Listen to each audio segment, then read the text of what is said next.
राजगटाने 1999 पासून राजगटाने एकनिष्ठपणे राष्ट्रवादी काँग्रेस पक्षाचं काम केलं. त्यानंतर जेव्हा राष्ट्रवादी फोडली भाजपने, तेव्हा आपल्याला गरजेपायी अजितदादांबरोबर जावं लागलं. कारण की जी दहशत इकडे माजवलेली ती कार्यकर्त्यांना असह्य झालेली. प्रशासन हाताशी धरून गृह खातं जे वागत होतं त्याच्यावर कुठेतरी आपल्याला, त्या प्रश्नावर आपल्याला कुठेतरी सुटका मिळेल हा विश्वास आपण दादांवर ठेवून त्या ठिकाणी गेलो. पण महायुती जरी असली तरी भाजपाचीच मनमानी चालताना त्या ठिकाणी आपल्याला जाणवली. अजितदादांचा फारसा तिकडे महत्व आपल्याला दिसायला मिळालं नाही. त्यामुळे असं तसं बरं नव्हतं. तर ज्यांच्या बोटाने बोट धरून चालायला शिकलो ते आदरणीय शरदचंद्रजी पवार साहेब, त्यांच्या चरणी परत आपण घर वापसी केली आणि त्यात आपल्याला आता समाधान वाटतं. कारण की घडवलं पण त्यांनीच आपल्याला. जे काय आता बरोबर ठेवायचंय ते पवार साहेबांबरोबर, सुप्रियाताईंबरोबरच होऊ द्या. विषय असा आहे की आता मतदान जवळ आलं. आता चिखलफेक सुरू होणार. आजच सभा झाली, मी येतोय त्याच्यावर काही वेळा. चिखलफेक सुरू झाली आहे. विकास कल्पना मांडणं ही लांबची गोष्ट. आता टीका टिप्पणी टोमणे सुरू झालेले आहेत. साखरवाडीच्या सभेत सुद्धा आपण त्यांच्या पाहिला असेल तर फक्त टीका टिप्पणी झाली. पण आपल्याला विचारवंताचं जर का राजकारण या तालुक्यात, या मतदारसंघात जर का जपायचं असेल तर आपल्याला आदरणीय शरदचंद्रजी पवार साहेबांचेच हात बळकट करणं गरजेचं आहे. फलटण तालुक्यात आपल्याला डोळ्यासमोर कायापलट होताना दिसलेली. कोणाची सत्ता किती वर्ष होती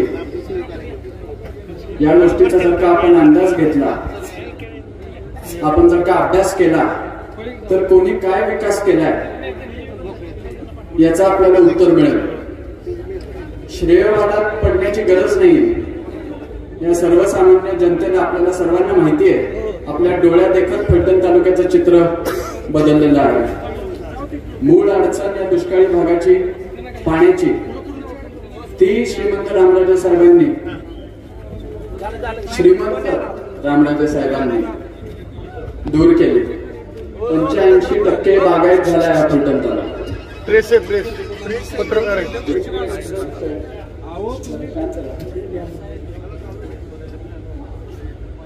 फलटण खंडाळा MIDC मध्ये आलेले सगळे उद्योग एक स्थिर वातावरण असल्यामुळे त्या ठिकाणी आपल्याला दिसतंय.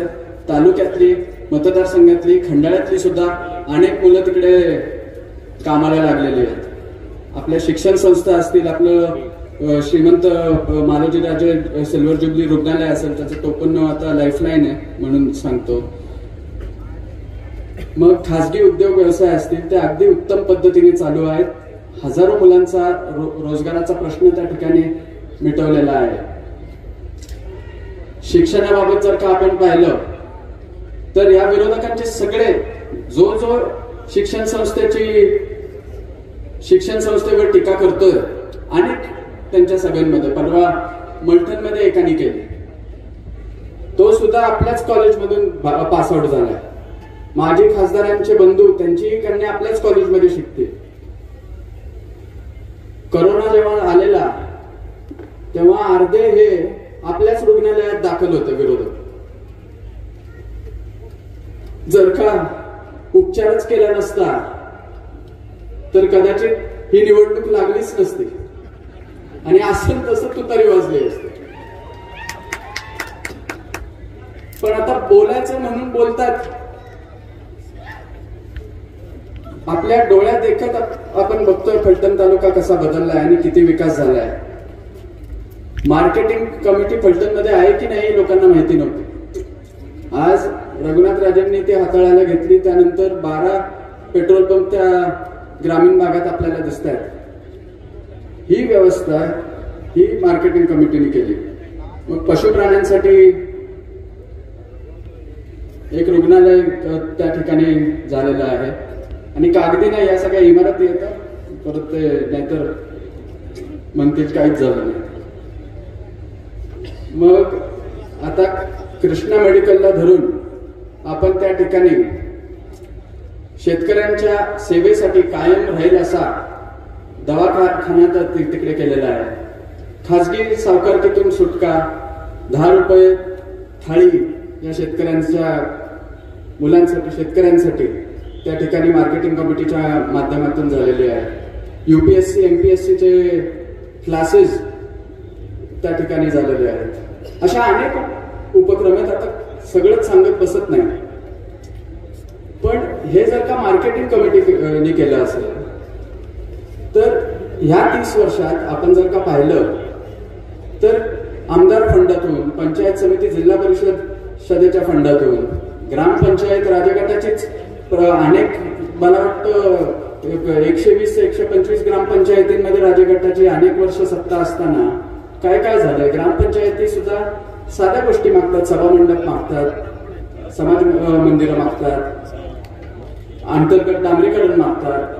हे कोणाच्या फंडातून झालंय आणि कसं झालंय हे सगळ्यांना माहिती आहे. बंद पडलेले उद्योग या ठिकाणी आपणच चालू केले. बुडलेल्या सहकारी संस्था या राजगटानेच परत त्यांनाही उजाळा देण्याचं अत्यंत उत्कृष्टपणे काम केलं. अशा अनेक गोष्टी आहेत सांगण्यासारख्या ज्या झालेल्या आहेत आणि ही पारावरच्या चर्चेवर सुद्धा आपल्याला या गोष्टीचं उत्तर मिळेल. आपण बघली ना, आपण त्यांना सत्ता देऊन बघितली. 5 वर्ष खासदारकी आपल्याच तालुक्यात याच मतदारसंघात होती. काय मिळालं 5 वर्षात? म्हणजे मला दिसेल असं आणि मला समजेल असं, तुम्हा आम्हाला ग्रामीण भागातल्या सर्वसामान्य नागरिकांना, शेतकऱ्यांना समजेल असं, आपल्याला कळेल असं फक्त बसस्टॉप आणि दिवे ते तसले ते हायमास तेवढंच मिळालं. त्याच्या पलीकडे नुसते कागद हातात धरायचे. हजारो कोटीचा मी विकास फलटण तालुक्यात केला, मग आम्हाला दिसला कसा नाही? भाजपची केंद्रात सत्ता, राज्यात सत्ता, तुमची फडणवीस साहेबांशी जवळी, ह्यांना फंडिंग अडाणी अंबानींचं का नाही त्यांच्या कंपन्या इकडे आणल्या? का नाही बोंबाडीच्या MIDC ची फक्त घोषणाच राहिली? काहीच का नाही आपल्याला प्रत्यक्षात बघायला मिळालं? कारण माजी खासदार तडीपारीची यादी घेऊन तडीपारीची यादी काढत चौकीत बसण्यात बिझी होते, वंशावळी छापण्यात बिझी होते, शेतकऱ्याच्या गोरगरिबाच्या सातबाऱ्यावर बोजा चढवण्यात त्या अडकलेल्या. रेटारेटीचं काम चालू होतं, दाबण्याचं काम चालू होतं. अनेक जणांना माहिती आहे, म्हणून मी माझ्या पहिल्या भाषणात सांगितलं की यावेळी छुप मतदान मोठ्या प्रमाणावर होणार आहे. ज्यांनी हा अन्याय सोसलाय 5 वर्ष, तो 23 तारखेला आपल्याला दिसणार आहे तुतारी वाजवताना. धडधडीत काही झालं नाही या 5 वर्षात. इतकी मोठी अवाढव्य ताकद भाजपसारखी मागे असताना तरी टीका करायची म्हणून आपले करत राहतात. अजितदादांना त्या दिवशी त्या ठिकाणी बोलवलं साखरवाडीत सभेसाठी. अति उत्तम पहिले 15 मिनिटं अजितदादांनी भाषण केलं. भक्कम नेतृत्व दादांसारखं. ह्यांना दादांना खालून चिठ्ठ्या देत होते, पिना टोचत होते, फुगवत होते. मग दादांना टोमणे मारायला सांगितले आणि महाराज साहेबांवर दादांनी बोलता बोलता उल्लेख केला. म्हणून श्रीमंत म्हणून 2-4 वेळा उल्लेख करून करून टोमणे मारले आणि फलटण तालुका पेटून उठला. आणि हा फलटण तालुका पेटून उठण्याचं कारण म्हणजे श्रीमंत रामराजे साहेबांच्या नेतृत्वाखाली झालेला विकास जो सर्वांना दिसलेला आहे, ज्यांनी या फलटणकरांनी त्या विकासाचा लाभ घेतलेला आहे, त्यामुळे सगळं फलटण पेटून उठलं दादांच्या विरोधात. आपली जेव्हा घर वापसी झाली तेव्हा दादांनी सुद्धा आपल्या बरोबरच परत तुतारीत यायला हवं होतं. आता महाविकास आघाडीचं राज्य आल्यावर कदाचित ते मुख्यमंत्री सुद्धा झाले असते, कारण की ते त्यांचं स्वप्न फक्त आणि फक्त पवार साहेबच पूर्ण करू शकतात, दुसरं कोणीही नाही. आज दिल्लीत सभा झाली आणि भाजपचे थोर नेते जयकुमार गोरे साहेब आमदार ते त्या ठिकाणी आले. थोडी पळतापळ झाली, जरा अर्धवट माहिती घेऊन ते त्या ठिकाणी आले. घाई गडबड झाली असे मी समजू शकतो, कारण पवार साहेब वर होते, त्यांना घाबरून हे इकडे आले पडून, म्हणून अर्धवट माहिती घेऊन लागले बोलायला आणि नेहमीसारखे आमच्यावर येऊन घसरलेच. आणि बोलताना म्हणले की ह्यांनी जातीयवाद केला, ह्यांना मुजरा नाही घातलं की जातीयवाद करतात. अहो गोरे साहेब, या फलटण शहरात ना जेवढे केवढे तुम्हाला महापुरुषांचे पुतळे दिसत आहेत हे श्रीमंत मालोजी राजे नाईक निंबाळकरांनीच केलेले आहे. सगळ्या जाती धर्मांना धरून चालणारं आमचं कुटुंब, हा माणूस टीका करणार आमच्यावर, आणि हा अनुभव फलटण तालुक्यातल्या सर्वसामान्य जनतेने घेतलेला आहे. 24 तास दरवाजे उघडे असतात सर्वांच्या सेवेसाठी. कधी कोणाला डावललं नाही, काय नाही. माझ्या गाडीत देखील 5 जाती कायम असतात. मग म्हणाले की मातंग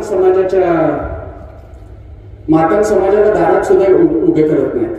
जो अण्णाभाऊ साठेंचा पुतळा ह्या मातंग समाजासाठी करायचा राहिलेला, तो मागच्या वर्षी मी शब्द दिलेला, तो आज ह्या वर्षी आपण शब्द पाळलाय आणि तो करून आणलाय, म्हणून आज मातंग समाजाने पाठिंबा दिलाय. बौद्ध आमदारावर चर्चा झाली, बौद्ध समाजाबद्दल बोलले. 1940 मध्ये बौद्ध समाजाला जेव्हा शूद्र मानलं जायचं तेव्हा श्रीमंत मालोजी राजांच्या कायदे मंडळात श्रीरंग दादू ऐवळे म्हणून महाराजांच्या पहिल्या ओळीत खुर्चीला खुर्ची लावून बसलेले आपल्याला चित्र दाखवतो, हा मान दिलाय. आणि काय बोलतात, ये म्हणा मंगळवार पेठेत बघ कोणाचं काय आणि किती आहे, आणि नाव कोणाचं निघतं बघ. त्या मंगळवार पेठेत फिरतं, उठतं, बसतं, वावरतं. या बौद्ध मित्र बांधवांबरोबर हे एकदा येऊन विचार, मग टीका कर. किती उदाहरणं देऊ. धनगर समाजाला माणिकराव सोनवलकर उत्तम उदाहरण, लाभार्थी नंबर 1. जिल्हा परिषद अध्यक्षपद कोणी दिलं? माळी समाजाचं घेऊ. चेअरमन, कारखान्याचे चेअरमन माळी समाजाचे. आता चालूच आपले मिलिंदाप्पा नेवसे नगराध्यक्ष, त्यांच्या पत्नी माळी समाजाचे. मग त्याच्यानंतर अजून एक ते थातूर मातूर ते खर्डेकर म्हणून एक कोणतरी उभे राहिले बोलायला. ते म्हणाले की श्रीमंतांना घरी बसवायचंय वगैरे, आणि ह्यांनी अन्याय केलाय आणि काय दिलं. पण हा खानदानी मराठा मोठा कोणी केला? आपणच. सगळे पद दिले, सगळं करून दिलं, आणि म्हणतात जातीयवाद केला. अनेक उदाहरणं आहेत. आणखी काही गोष्टी सांगू शकतो, आणखी जातींचं नाव घेऊन सांगू शकतो की कोणासाठी काय केलं.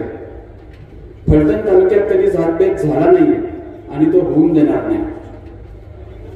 ह्यांच्या अंगात इतकी धमक असेल आणि हे जातीयवादाबद्दल बोलत असते. सगळ्या फलटण तालुक्यात जाती धर्म सगळे मांडीला बसतात. चिघळण्याचं काम केलंय तर ह्यांच्याच पक्षाने, ह्यांच्याच कमळाने केलंय. काय आपल्या मुस्लिम बांधवांवर ते नारायण राणेंचे चिरंजीव नितेश राणे बोलले? काय बोलले? ह्यांच्या अंगात दम असता, ह्यांच्यात धमक असती तर ह्यांचे मोठमोठे नेते जाहीर निषेध का नाहीत करत त्या वक्तव्याचा? माजी खासदारांच्या वडिलांचं नाव दिलं तर मस्जिदीला खाली, लाज नाही वाटत? त्याच्यानंतर परत खर्डेकर म्हणाले श्रीमंतांना घरी बसायचं. कोण बोलतोय, काय बोलतोय? अरे बाबा, तुम्ही आलाय तिथून कोल्हापूर ते तुटके फुटके मराठीत काहीतरी बोलत होते. स्वतःच्या नावाने तुम्ही त्यांचा कुठला फ्लेक्स बघा, तिकडे श्रीमंत म्हणून श्रीमंत शिवरूप राजे खर्डेकर काहीतरी अमुक तमुक. हो, आता पवार साहेब येतात म्हणून बाबांनी मला जरा आवडतं घ्यायला लागलं. पण स्वतः श्रीमंत लावायचं, ना संस्थान, ना इतिहास, ना राजवाडा दाखवायला. कुठला राजा आहे कोणाला माहिती. आणि भाषण ऐकत आहे, श्रीमंतांना घरी बसवायचं. तू पहिले घरी बस, मग आमचं बोल. हे बघा, ह्या फलटण तालुक्यात जीवाचं रान करून निवडणुका नसताना जो पळतो ना, तो खरं तुमचा. जो जनसंपर्क साधून जो घटनास्थळी उपस्थित असतो तो खरा तुमचा. जो तुमच्या आडी अडचणीला धावून येतो तो तुमचा खरा तुमचा. नाहीतर हे काय निवडणुकीला पावसाळ्यात छत्र्या उगवल्या गेत आल्या गेत सगळ्या आपल्या समोर येऊन बसतात. काय उपयोग यांचा? तेवढे निवड. विषय असा आहे की आम्ही हाडामासाचे कार्यकर्ते जोडलेत, जीवाभावाचे नाते संबंध कायम जपलेले आहेत. आणि हा फलटण तालुका 800 वर्षाची साथ आहे फलटण तालुक्याची आम्हाला. आणि ती साथ आहे कारण की आम्ही त्या पद्धतीने वागलोय. आणि ती साथ फलटण तालुका सोडणार नाही. आणि ह्या निवडणुकीतून दाखवून देईल. पुढच्या 5 वर्षांनी बोलू, 805 वर्ष झालेले असतील. तुतारी वाजल्याशिवाय या फलटण तालुक्यात राहणार नाही. दीपकराव चव्हाण साहेब चौथ्यांदा आमदार होणार, हा माझा शब्द आहे. पवार साहेब येतात म्हणून जिभेला लगाम लावून परत थांबतो आणि विनंती करतो की 20 तारखेला तुतारी वाजवणारा माणूस 1 नंबरचं बटन हे दाबा आणि ही दहशतमुक्त हा मतदारसंघ करा. आणि पवार साहेबांना आपल्याला विजय सभेला या ठिकाणी बोलवायचंय, ते लक्षात ठेवून मतदानाला भाग पडा. एवढंच बोलतो. जय जय. आमच्या नवीन बातम्या पाहण्यासाठी आजच आमच्या आस्था टाइम्स न्यूज चॅनलला YouTube वर सबस्क्राईब करा आणि बेल आयकॉन प्रेस करा.